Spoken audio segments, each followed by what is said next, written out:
C'est avec un immense plaisir et une grande fierté que je vous souhaite la bienvenue à Bamako, à l'occasion de cette session ordinaire du Conseil d'administration. Permettez-moi, avant tout propos, de vous remercier sincèrement pour votre présence et pour l'attention constante que vous portez aux orientations stratégiques, à la performance et à la bonne gouvernance de notre chère institution.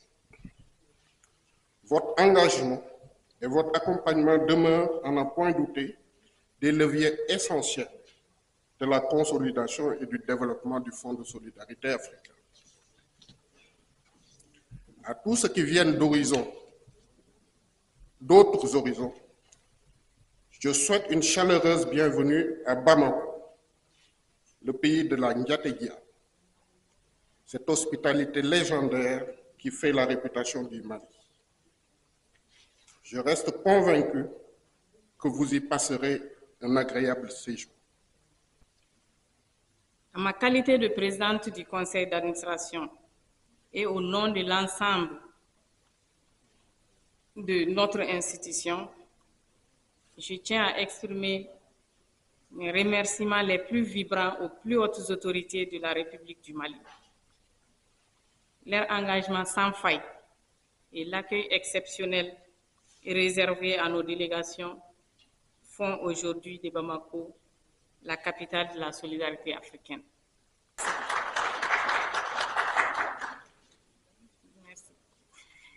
À mes chers collègues administrateurs, mesdames et messieurs, je voudrais dire très sincèrement et très chaleureusement merci.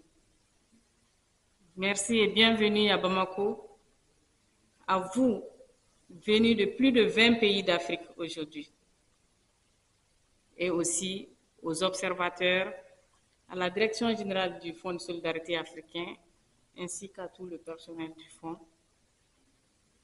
Merci vraiment pour la confiance que vous avez portée sur le Mali en témoignant de votre présence ici, malgré tout ce qui peut se dire autour de nous. C'est avec un réel honneur que je vous accueille à Bamako au nom de son Excellence, le président de la transition, chef de l'État, le général d'armée Assimi Goïta, et du peuple malien tout entier pour cette 34e session ordinaire du Conseil d'administration du Fonds de solidarité africain. Mesdames et messieurs les administrateurs, honorables invités, mesdames et messieurs, cette session se tient dans un contexte continental et international marqué par de profondes mutations, recomposition des équilibres géopolitiques, pressions économiques accrues en lien avec la fermeture partielle du détroit d'Ormuz, défis sécuritaires persistants, mais également des opportunités inédites pour notre continent. Face à ces défis, le Mali, à l'instar de nombreux pays africains, s'est engagé dans une dynamique de refondation de l'État et de reconquête de sa souveraineté, notamment économique et financière. Cette vision repose sur des priorités claires, le renforcement de la résilience économique, la valorisation de nos ressources nationales, le développement des infrastructures et des projets structurants, le soutien accru au secteur privé national. Je pense que le président du CNPM peut le témoigner. Avant de terminer mon propos, je vous invite à découvrir Bamako, ville de culture, d'histoire et de résilience, symbole d'un Mali debout et tourné vers l'avenir.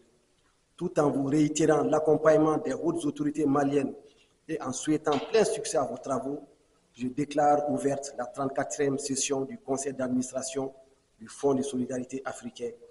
Vive le Fonds de solidarité africain, vive la coopération africaine, vive une Afrique souveraine, solidaire et prospère.